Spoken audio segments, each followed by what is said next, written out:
할렐루야. 한 주간 동안 더 잘 지내셨습니까? 날씨가 아주 가을에 푹 젖어드는 듯한 느낌인데, 다른 때는 비가 오든 말든 별로 관심이 없는데 오늘은 계속 지난 한 주간 동안 일기예보를 쳐다보게 되고, 또 비가 내리기 시작을 하고, 내일도 비가 온다는 소식을 마치 복음을 전해 듣는 것처럼 확실하게 들려오는 거듭된 소리를 들으면서 참 여러 가지 생각을 하게 됩니다. 그런데 우리 한 분이 그러시더라고요. 아이, 비가 오면 어떻습니까? 하면 되죠. 비 맞으면서 어떻게 해요? 그게 아니고 하나님께서 우리에게 귀한 건물도 주셨는데 이 건물의 장점을 100% 활용해서 한번 만들어 보죠, 뭐. 좋습니다. 비야 오거라, 우리는 한다. 아멘. 네. 요즘은 목사보다 우리 성도들이 훨씬 믿음이 좋으신 것 같아요. 그래서 제가 그 말씀 듣고 난 이후에 비에 대해서 큰 걱정을 안 합니다. 비야 오너라, 우리는 더 한다. 그래서 아마도 하나님께서 어떻게 하실는지 전 모르겠습니다. 내일 비가 안 오고 하창해서 야외에서 계획한 대로 할 수 있을지, 비가 와서 이 건물 안에서 또 멋진 시간을 보낼지, 어떻게 하든 우리 모두의 고백은 하나님 감사합니다. 합력하여 선을 이루게 하시는 하나님 감사합니다. 이런 고백이 나오게 될 줄로 믿습니다. 하나님께서 우리에게요, 참 이 생각이라는 걸 주셨어요. 지난 주일날은 제가 말이라는 걸 주셔서 너무너무 귀하고, 그리고 그것을 통해서 하나님 영광 올려드릴 수 있고, 또 잘못 사용할 때는 하나님의 마음을 아프게 하고 범죄하는 데 사용할 수 있다는 것을 말씀을 드렸는데, 오늘은 이 생각에 관한 얘기를 좀 해보고 싶습니다. 물론 말이라고 하는 게 생각에서부터 나오지만 또 말로 나오지 않는 생각도 있잖아요.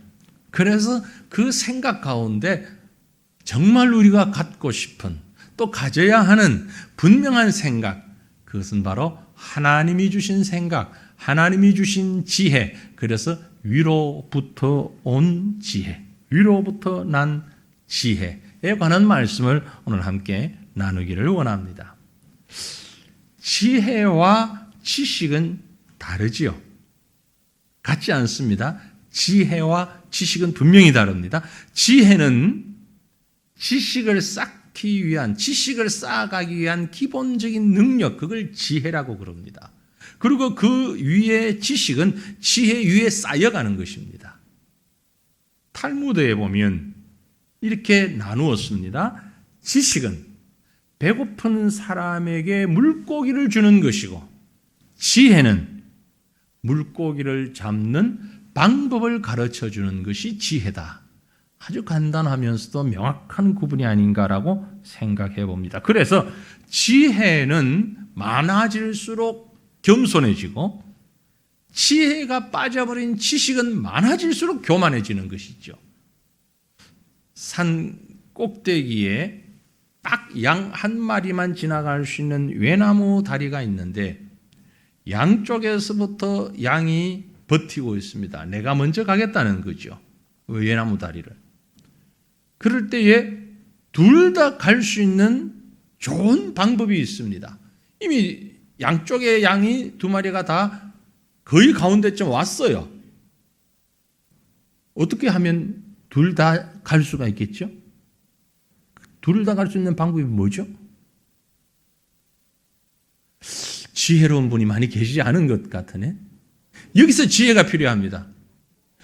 아니죠. 서로 반대 방향으로 가는데 지금. 서로 반대로 간다니까요.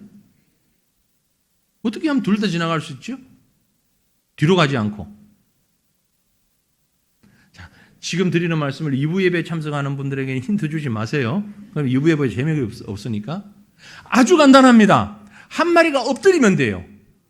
그리고 다른 한 마리는 그 위를 살포시 넘어가면 되는 거죠. 맞아요, 아니에요? 그죠? 그런데 우리가 그걸 안 한다는 거죠. 서로 대치만 하고 있는 거예요.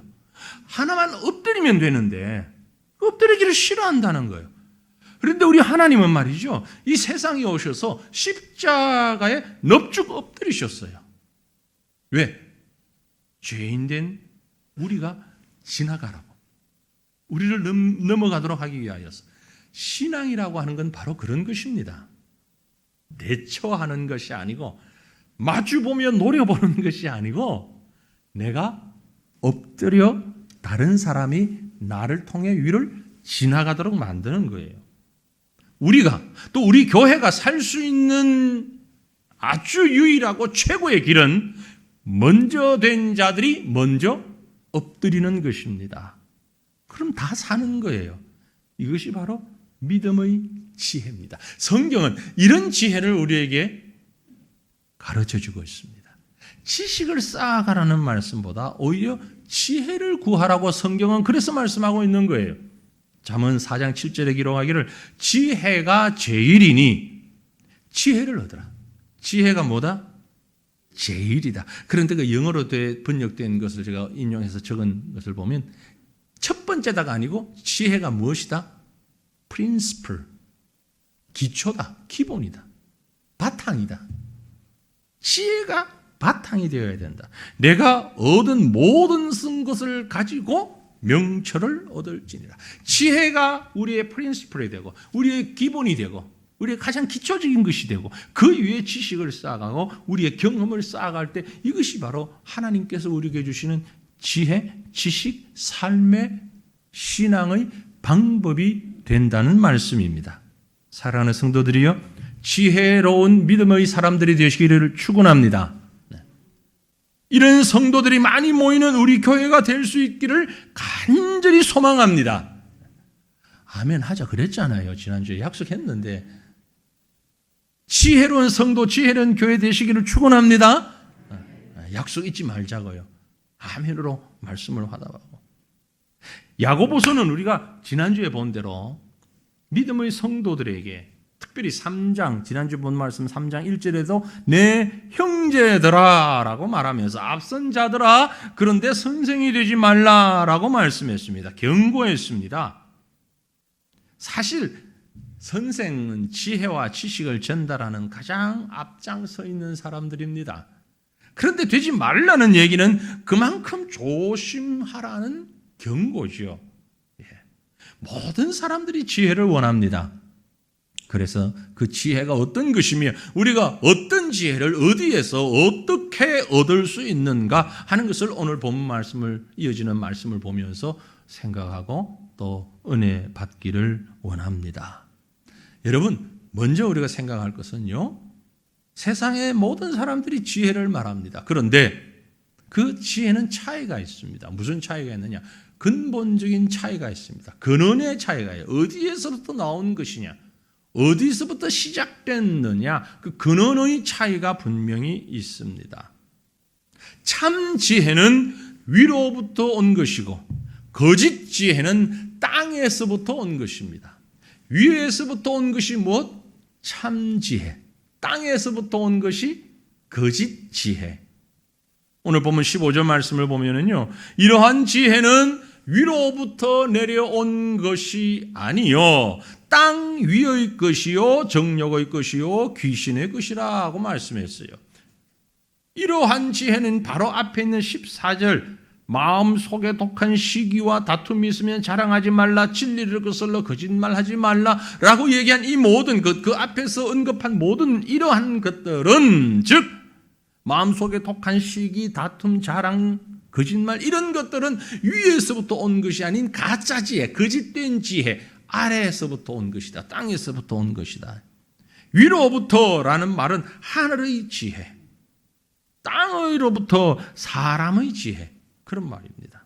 성경은 이 둘, 즉 하늘의 지혜와 사람의 지혜를 인류 역사의 초반부터 비교하면서 우리에게 아주 적나라하게 보여주고 있습니다. 가장 대표적인 것이 창세기를 읽다 보면 11장에 가면 무슨 사건이 나옵니까? 바벨탑 사건이 나오죠. 창세기 11장에 바벨탑 사건이 나옵니다. 바벨탑은 예수 믿지 않는 사람들이 생각하는 것처럼 그저 사람들이 성을 쌓다가 망했다, 그 뜻이 아닙니다. 이 바벨탑은요, 사람들이 자기의 지혜, 땅의 지혜에 의존하여서 자신의 이름, 사람들의 이름을 내고 사람들의 나라를 건설해 보려고 하는 악한 생각, 땅의 지혜로부터 시작되어서 나온 계획과 사업이 바벨탑을 쌓는 그런 일이었습니다. 결과는요, 해결 불가능한 혼란으로 끝내고 말았습니다. 그래서 바벨이라는 말의 뜻이 혼란이라는 뜻입니다. 혼동이라는 뜻이에요. 수천 년이 지난 지금도 해결되지 않는 혼란으로 남은 것이 바벨탑 사건입니다. 그래서 창세기 11장에서 그 인간의 지혜로 세운 바벨탑 사건을 기록하고 성경을 계속 읽다 보면 12장에 무슨 장면이 나오냐면은 하나님이 아브라함을 부르시는 장면이 나오는데, 하나님이 아브라함을 부르시면서 하시는 말씀이 내가 너를 택하였는데 내가 너에게 지시하는 땅으로 가라. 거기서 내가 시키는 대로 해라. 그 말은 하나님이 이끄시는 하늘의 지혜에 근거한 하나님의 나라를 이제 내가 세우는 것을 너를 시작으로 해서 해보겠다. 잘 보거라. 그 말씀이에요. 11장에서 인간들이 뭔가를 지혜롭게 해보려고 하니까 혼란케 만들어버리시고 사람의 지혜로는 안 돼. 그리고 하나님께서 내가 하는 대로 해. 그리고 하나님의 나라를 세워가시는 거예요.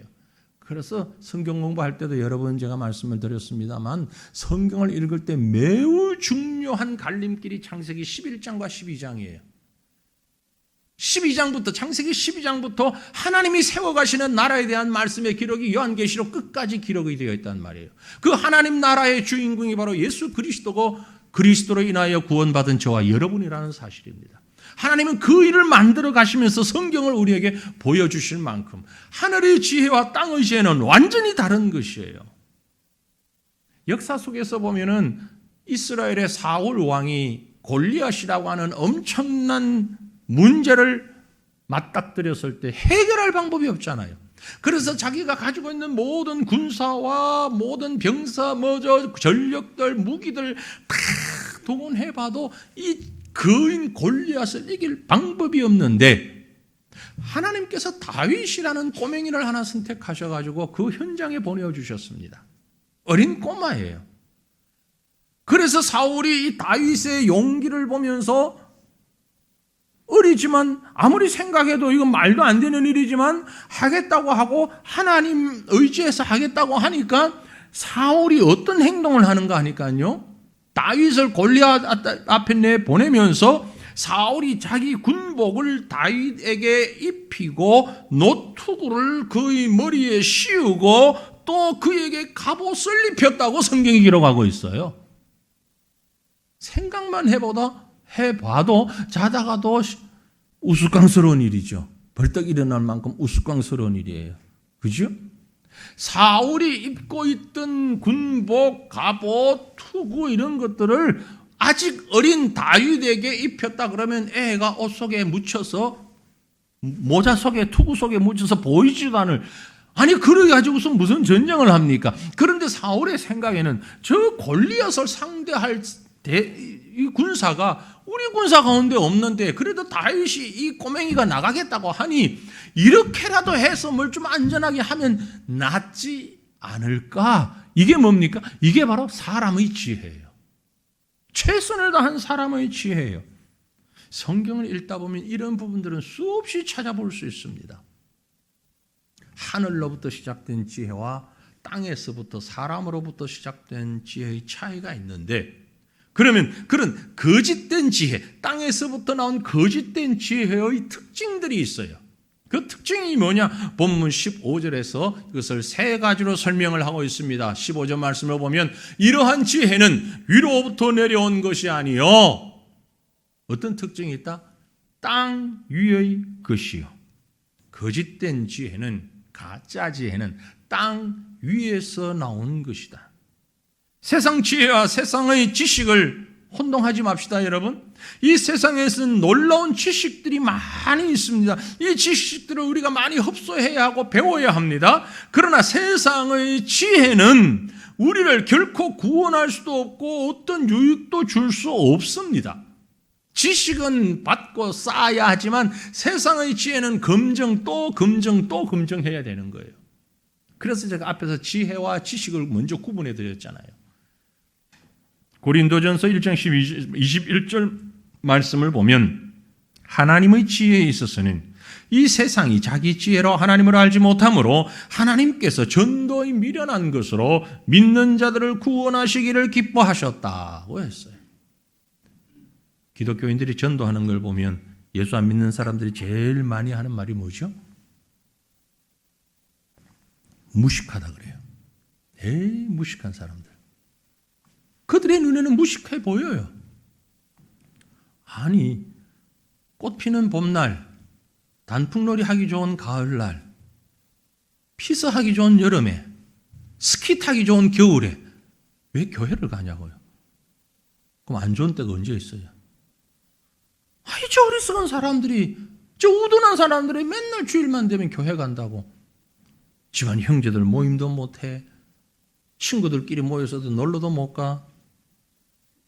그러나 그들을 향하여서 복음을 증거하는 그 미련함을 통하여서 하나님은 그 영혼들을 구원하고 계신다는 말씀이에요. 세상의 지혜는 이미 하나님께로부터 등을 돌린 죄악의 지혜입니다. 결국 세상의 지혜의 발전은 하나님으로부터 더 멀리 가서 결국 무엇이 남느냐? 하나님은 없고 사람만 남는 것이 세상의 지혜, 거짓 지혜의 특징이에요. 세상 지혜의 특징은 하나님 없어요. 사람밖에 없어요. 로마서 3장에 기록했습니다. 그들의 눈앞에 하나님을 두려워함이 없느니라. 하나님을 두려워하는 게 없단 말이에요. 세상에 지혜롭다 하는 사람들이, 세상에 아주 대단한 인도자라고 선생이라고 하는 자들이, 세상에 지도자라고 하는 사람들이, 정치인이라고 하는 사람들이, 지식인이라고 하는 사람들이 하나님을 두려워하는 것이 없단 말이에요.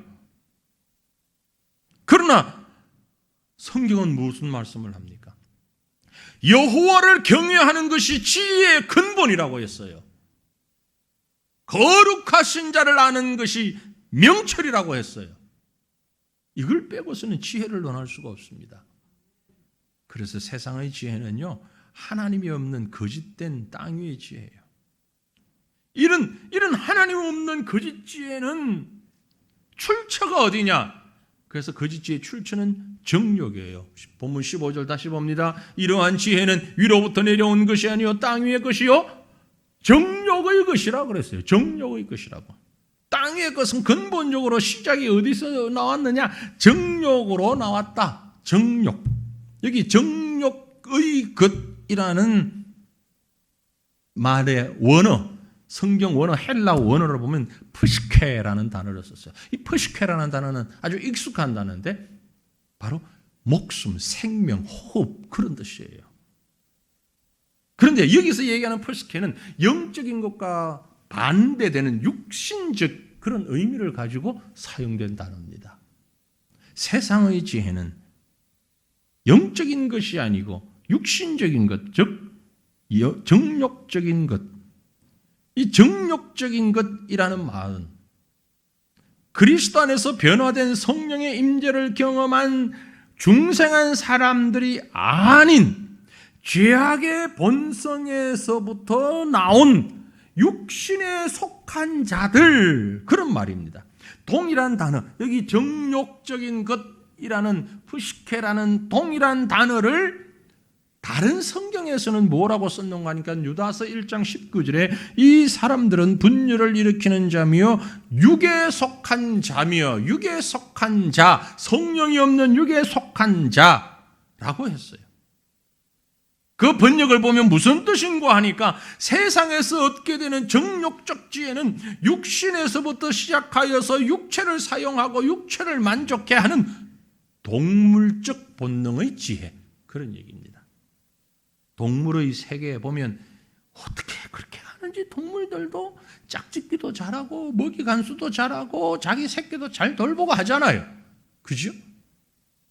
바로 그런 동물적 본능, 그 지혜, 이건 다른 말로 우리에게 쉽게 얘기하면 인본주의라는 말로 설명될 수 있는 거예요. 거짓된 지혜는 인본주의의 지혜예요. 그게 정욕적이다. 계속해서 본문 15절 세 가지라 그랬잖아요. 이러한 지혜는 위로부터 내려온 것이 아니요 땅 위의 것이요. 두 번째 정욕적인 것이고 또 하나는 귀신의 것이다 그랬어요. 귀신의 것. 사탄적인 지혜다. 사탄적인 지혜. 사탄적인 마귀의 지혜 가장 대표적인 게 창세기 3장 있잖아요. 뱀이 아담과 하와를 꼬시잖아요. 꿰잖아요. 야, 이거 먹어봐. 먹으면 너희가 하나님처럼 되어서 눈도 밝아지고 죄악도 구분할 수 있고 니들이 바로 하나님 되는 거야. 이건 대박이잖아. 이게 지혜지. 이게 지식이지. 이걸 해야지. 얼마나 솔깃합니까? 아담 하와가 그게 넘어가 버렸잖아요. 하나님처럼 된다는 말이에요. 선과 죄를 구분할 수 있다는 말이에요. 이게 바로 사탄의 속삭임입니다. 사탄의 속삭임이에요. 여러분, 사탄의 속삭임은 결국 우상 앞에 머리 조아리게 만들고 결국은 사망으로 이끄는 겁니다. 그런 사탄의 거짓된 지혜가 오늘날 우리 사회에 우리 주변에 아주 가득해요. 편만하다라는 말이 그 뜻이에요. 꽉 차 있어요. 제가 하는 말이 아닙니다. 성경이 하는 말씀이에요. 우리 로마서 1장 21절로 25절 말씀을 같이 한번 읽어보겠습니다. 뜻을 생각하시면서 이 시대를 바라보며 같이 읽겠습니다. 하나님을 알되 하나님을 영화롭게도 아니하며 감사하지도 아니하고 오히려 그 생각이 허망하여지며 미련한 마음이 어두워졌나니 스스로 지혜 있다 하나 어리석게 되어 썩어지지 아니하는 하나님의 영광을 썩어질 사람과 새와 짐승과 기어다니는 동물 모양의 우상으로 바꾸었느니라.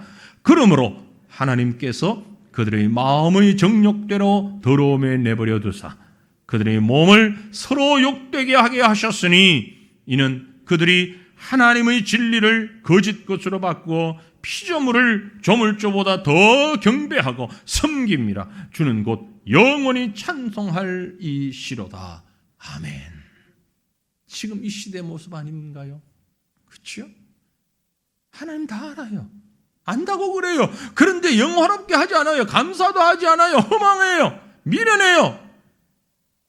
하나님보다는 온갖 모형을 만들어 놓고 우상 숭배하고 있어요.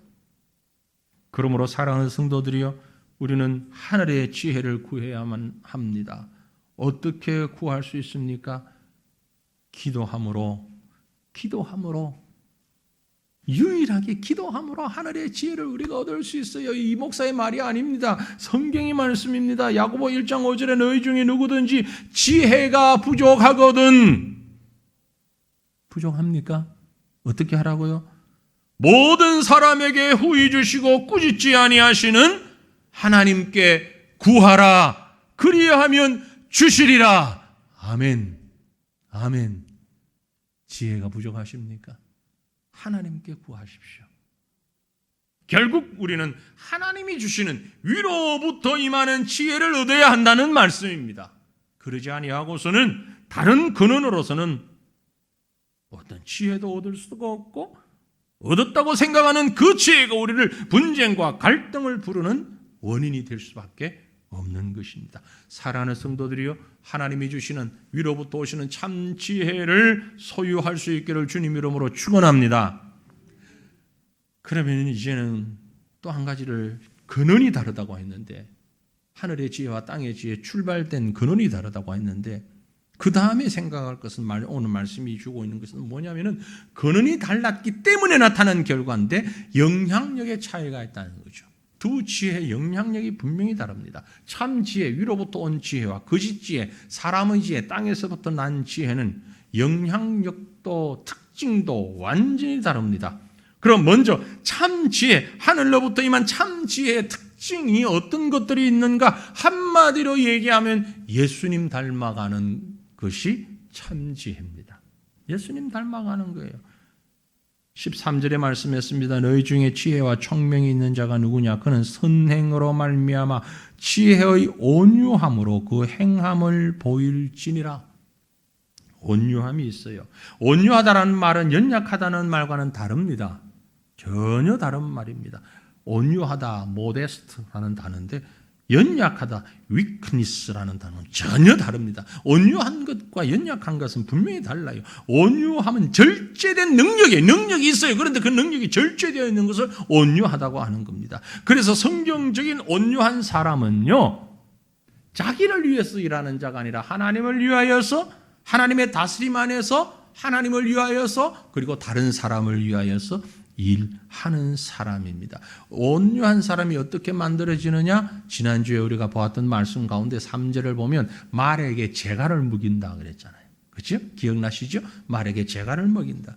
재갈을 먹여서 재갈을 입을 딱 가두어서 그렇게 사납고 제 마음대로 뛰어다니는 날뛰는 말을 사람이 통제할 수 있도록 만들어 놓은 그 통제된 모습이 온유한 모습인 것이죠. 사람이 그렇게 하나님의 통제를 받게 된다. 이게 하늘의 지혜가 주는 특징입니다. 뿐만이 아니고 17절을 보면 본문 17절에 오직 위로부터 난 지혜는 첫째 성결하다고요. 하늘의 지혜를 가진 자가 성결합니다. 성결하다라는 얘기는 다른 말로 세속에 때묻지 않았다는 얘기입니다. 순수하다. 하나님이 주신 지혜는 아주 순수합니다. 뒤에 야고보서 4장 4절에 보면 분명히 기록되어 있는데 하나님과 친구가 될 만큼 아주 순수한 그것이 성결입니다. 뿐만이 아니고 그 다음에는 뭐다? 화평하고 관용하고 양순하며, 화평과 관용과 양순을 얘기했습니다. 세상으로부터 나오는 사람의 지혜는 욕심으로 인하여 다툼과 살인과 전쟁을 몰고 오는데 4장에 가면 그 말씀이 나와요. 사람의 지혜는 결국 욕심이고 다툼이고 살인이고 전쟁이에요. 하지만 하나님의 지혜는 화평을 가져온단 말이에요. 어떤 타협이나 협상에 의한 것이 아니라 거룩한 평화입니다. 서두에 말씀드린 2마리의 양이 외길을 지나갈 때에 그게 바로 화평입니다. 그죠? 그건 다툼이 없어요. 분쟁이 없어요. 하나만 엎드리면 돼요. 그럼 엎드리는 자는 너무너무 마음에 감사가 있어요. 감격이 있어요. 기쁨이 있어요. 그 엎드린 양을 딛고 넘어가는 양에 더 큰 감사가 있어요. 둘 사이에는 놀라운 화평만 있을 뿐이에요. 이게 바로 화평과 관용과 양순의 모습입니다. 관용을 또 다른 말로 얘기하면 용납이라는 말로도 할 수 있죠. 그래서 이 모든 말, 성결하고 화평하고 관용하고 양순하고 한마디로 예수님 같다. 야, 하나님 같다라는 거예요. 그 뒤에는 또 뭐가 있습니까? 긍휼과 선한 열매가 가득하고, 긍휼과 선한 열매가 가득할 수밖에 없지요. 당연하죠. 화평하고 관용하고 용납하고 평안하고 불쌍히 여기니까 거기에선 사랑밖에 없어요. 미움은 찾아볼 수도 없고 질투나 다툼과 전쟁은 오래전 다른 곳에서의 말들이에요. 그곳에서는 선한 열매가 가득할 뿐입니다. 더 나아가서 편견과 거짓이 없다고요. 편견과 거짓이 없어요. 어느 한쪽으로 치우친다는 뜻으로 사람의 지혜를 가지고서는 아무리 애를 써도 편견을 가질 수밖에 없어요. 그렇죠? 저도 여러분도 아니야, 난 그런 편견이 없어. 거짓말 하지 마. 그게 거짓말이에요. 우리 편견이 있어요. 어쩔 수 없어요. 남자라는, 여자라는, 성인이라는, 나이가 많다는, 나이가 어리다는, 이쁘다는, 못생겼다는 수많은 편견들이 우리 머릿속에 아주 세밀하게 입력되어 있어요. 사람을 딱 볼 때 그것부터 봅니다. 저도 예외 아니에요. 오해하지 마세요. 목사님 선하니까 완전하겠지. 천만에. 저 선하지 않습니다. 완전하지도 않습니다. 사람들 중에 제일 못됐기 때문에 하나님이 그래도 목사시킨 거예요. 그래야 딴 사람들보다는 좀 하나님이 컨트롤하기가 쉬울 것 같아가지고, 만약 저 같은 사람이 일반 성도였다면 목사님이 정말 머리 아프고 골치 아플 거예요. 속 많이 썩을 거예요. 그래서 하나님이 안 되겠다. 너 가만히 뒀다가는 교회 뒤집어지겠다. 네 목사해라. 그래야 내 말 잘 듣지. 이래서 시킨 거예요. 제가 별로 좋은 사람이 못 돼요. 네. 전혀 인정을 안 하시는 것 같은 분위기라서 제가 감사해야 될지 말아야 될지 모르겠네요. 편견이 있어요. 우리 모두에게. 맞습니까? 아닙니까? 나름대로의 각자의 편견이 다 있어요. 하늘의 지혜를 받는 자에게 이런 편견과 거짓이 없다 이 말이에요. 이 거짓이라는 말은요, 그 헬라어 단어를 이렇게 원어를 찾다 보면 참 재미있는 표현들이 많이. 이 거짓이라는 단어를 아니포크리토스라는 단어를 썼는데 이 단어가 뭘로 번역되는 단어가 아니 배우라는 말입니다. 배우. 영화나 드라마를 보면은 진짜 못된 사람 같잖아요. 근데 실제 그 사람이 안 그렇대. 그럼 왜 그렇게 못된 사람으로 우리가 보여요? 연기를 잘해서 그런 거예요. 악역을 잘하는 사람, 그 연기 잘하는 사람이 실제 악하지 않아요. 아주 선한 것처럼 나오는데 실제 선하지 않는 사람이 있어요. 그래서 연기일 뿐이에요. 배우예요. 그게 거짓이라는 말의 뜻이에요. 대부분 사람들은요, 자기가 배우가 되어 있는 줄도 모르고 살고 있어요. 거짓으로 가득 차 있는 줄도 모르고. 이것이 바로 세상의 지혜인데 위로부터 난 지혜는 그런 거짓이 없단 말이에요. 순수하단 말이에요. 예? 성결하다라는 말의 뜻이 다 포함되어 있는 것입니다.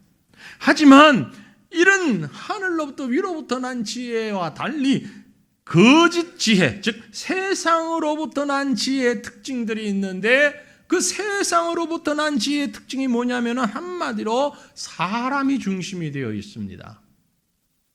14절 말씀에 그러나 너희 마음속에 독한 시기와 다툼이 있으면 자랑하지 말라.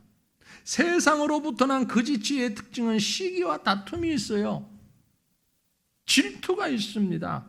이건 아주 거짓된 판단을 만들어내는 원흉입니다. 종교적 연륜이 많다고 해도 신앙의 경력이 많다고 해도 결코 자유롭지 못한 심리적 죄악 가운데 하나입니다. 저를 포함한 이곳에 있는 많은 분들이 가지고 있는 심리적 죄악이 바로 이 시기와 다툼 속에 가득 있습니다. 쉽게 말하면 사촌이 땅 사는 거 보면 배가 아픈 거예요. 다른 사람 잘 되는 것 보면 그러면 뒤에 어떤 말을 갖다 붙이든 부정적인 말을 붙이고 싶은 게 우리의 마음이잖아요. 땅의 지혜는 바로 그런 것입니다. 하지만 하늘의 지혜는요, 이런 것과는 완전히 상반된 것입니다. 그래서 이 땅의 지혜를 이야기하면서 전 바울이 고백했던 하늘의 지혜를 가진 사람의 고백을 우리 함께 나누어 보고 싶습니다. 긍정적인 말을 하라 그랬잖아요. 그래서 제가 이 말씀을 땅의 지혜가 얼마나 잘못된 것인가를 하늘의 지혜가 얼마나 귀한가를 보면서 생각해 봅니다. 고린도전서 1장 26절로 31절에 바울의 고백인데 저와 여러분의 고백이 이렇게 되어지기를 원합니다. 우리 같이 읽겠습니다. 형제들아 너희를 부르심을 보라. 육체를 따라 지혜로운 자가 많지 아니하며 능한 자가 많지 아니하며 문벌 좋은 자가 많지 아니하도다. 그러나 하나님께서 세상의 미련한 것들을 택하사 지혜 있는 자들을 부끄럽게 하려 하시고 세상의 약한 것들을 택하사 강한 것들을 부끄럽게 하려 하시며 하나님께서 세상의 천한 것들과 멸시받는 것들과 없는 것들을 택하사 있는 것들을 폐하려 하시나니 이는 아무 육체도 하나님 앞에서 자랑하지 못하게 하려 하심이라. 너희는 하나님으로부터 나서 그리스도 예수 안에 있고 예수는 하나님으로부터 나와서 우리에게 지혜와 의로움과 거룩함과 구원함이 되셨으니 기록된 바 자랑하는 자는 주 안에서 자랑하라 함과 같으리라. 자랑하십시오. 주님 안에서. 그게 시기가 아니에요. 그게 질투가 아니에요. 육체적으로는 하나님 앞에서 자랑할 만한 사람이 아무도 없습니다. 여러분 뭘 자랑하시겠어요? 육체를 자랑하지 마십시오. 인물 잘났다고 자랑하지 마세요. 하나님은 더 잘났어요. 돈 많다고 자랑하지 마세요. 하나님은 더 많이 가지고 계셔요. 힘 세다고 자랑하지 마시라고요. 하나님은 힘이 더 강하시니까. 하나님 앞에서 뭘 자랑한다고요? 그래서 자랑하는 자는 주님 자랑하면 되는 줄 믿습니다. 시기의 마음, 다툼의 마음, 반항의 마음, 거부의 자세, 불평의 자세. 이건 이건 땅의 지혜예요. 땅의 지혜. 어떤 사람들은 이 자리에는 그런 분 없을 걸로 생각이 되어지는데 어떤 사람들은 비판과 투쟁이 날카로운 지성인 것처럼 오해하고 있어요. 비판과 투쟁이 날카로운 지성 아닙니다. 반대를 위한 반대, 투쟁을 위한 투쟁, 그게 바로 거짓된 세상의 지혜인 줄 기억하시길 바랍니다. 잠깐 잊어버렸는데 14절 본문 14절 다시 보면 그러나 너희 마음속에 독한 시기와 다툼 말씀드렸죠? 이어 나오는 말씀이 자랑하지 말라. 앞에서 자랑, 무엇 자랑하라? 하나님 자랑해라. 하나님 자랑해라. 자기 자랑은, 육체 자랑은 유익이 없어요. 바울은요, 자기의 사도직을 변호하면서도 아주 조심스럽게 자기 자신을 자랑하지 않으려고, 오만함에 빠지지 않으려고 애쓰는 모습을 성경에서 볼 수 있습니다. 고린도서 10장에 우리는 자기를 칭찬하는 어떤 자와 더불어 감히 짝하며 비교할 수 없느라. 그러나 그들이 자기로서 자기를 헤아리고 자기로서 자기를 비교하니 지혜가 없도다. 너 똑똑한 줄 아니? 제대로 쳐다봐. 똑똑하지 않아. 그 말이에요. 저는 어제 인격이 못돼서 지금 그런 얘기하고 바울은 이렇게 멋지게 표현을 했을 뿐이에요. 사람들이 너 잘한다고 그러니? 너 좋다고 그러니? 꿈 깨. 너 잘하는 거 별로 없어. 하늘로서 온 지혜는 자신이 말하면서도 겸손과 하나님의 도우심과 하나님의 영광만을 앞세울 수밖에 없습니다. 계속해서 14절을 봅니다. 그러나 너희 마음속에 독한 시기와 다툼이 있으면 자랑하지 말라. 그 진리를 거슬러 거짓말하지 말라. 잘못된 자기 중심의 욕심, 분열, 다툼으로 나가서 결국은 자기를 자랑하고 결국은 거짓말. 옛날에 검두껍이 집에 다 있었죠. 그죠? 옛날에 다 아주 대궐 같은 궁전 그런 집에서 우리 할아버지, 적어도 정조 할아버지는 그렇게 다 사셨죠. 자기를 자랑하다 보면 다 그렇게 뻥튀기 되는 거예요. 그걸 거짓말이라고 그러는 겁니다. 저도 남자입니다만 남자들이 군에서 내가 이랬다 저랬다 99% 거짓말이에요. 군대 얘기만 나오면 왜 그래 뻥튀기를 잘하는지. 물론 저도 진실을 얘기는 잘 합니다. 그런데 하다 보면 뻥튀기가 돼. 자랑하다 보면 뻥튀기가 돼. 그게 거짓말이라는 거예요. 마지막 결론을 맺습니다. 그러므로 하늘의 지혜와 땅의 지혜는 분명한 결과의 차이가 있습니다. 어떤 결과의 차이가 있느냐? 16절에 본문 16절에 말씀하시기를 시기와 다툼이 있는 곳에는, 땅의 지혜가 있는 곳에는 혼란과 모든 악한 일이 있다고 그랬어요. 혼란과 악한 일, 불순종의 배경으로 만들어 놓은 사탄의 작품입니다. 사탄은요, 우리를 혼란스럽게 만드는데 전문가예요. 꼭 이런 거예요. 어느 날 아주 똑똑한 도둑놈이 똑똑해봐야 도둑이지 뭐. 그래서 제가 도둑놈이라고 했습니다. 용서하십시오. 이 가운데는 그 놈을 들을 분 안 계시잖아요. 똑똑한 도둑놈들이 왜 똑똑하다 그러냐면은 초보 보석상을 털려고 작전을 짰어요. 저 보석상이 지금 처음 장사하는 사람이다. 어떻게 저걸 털 수 있냐? 기가 막히게 들었어. 밤중에 살짝 몰래 들어가가지고 보석마다 정가표를 다 바꿔놓은 거야. 1억짜리를 100만 원 붙여놓고 50만 원짜리를 5억을 붙여놓고 정가표를 다 바꿔놓고 싹 나왔어. 아침에 가보니까 없어진 물건이 없어. 아침 일찍 도둑들이 아주 점잖게 들어가서 이렇게 보고 이게 5억짜리 이거 주시오. 비싼 거 사야지 뭐 이거 주시오. 그리고 비싼 것만 살짝 다 가져갔어. 똑똑하죠? 똑똑하지 않아? 사탄 마귀가 지금 우리 세상에 그렇게 해놓았단 말이에요. 뭐가 가치 있는 것이고 무엇이 무가치한 것인지, 무엇이 진리인지 무엇이 거짓인지 가격표를 다 바꿔놔버렸어. 그래서 육체적으로 동성애를 하는 것이 인권이라고 얘기를 해. 이게 사람에게 당연히 해야 되는 일이래. 진리를 얘기하면 고집이래. 이기적이래. 이거 지금 사탄이 가격표를 막 뒤죽박죽 섞어 놓아가지고 사람들이 헷갈리는 거야. 뭐가 진짜고 뭐가 거짓인지. 바로 그 말이에요. 혼란과 악한 일이 일어난다는 일이. 땅의 지혜가 요즘 우리 세상 보세요. 연쇄살인 강도를 저질러도 얼굴만 이쁘면 용서가 돼. 이게 지금 도대체 뭐가 기준이에요? 에?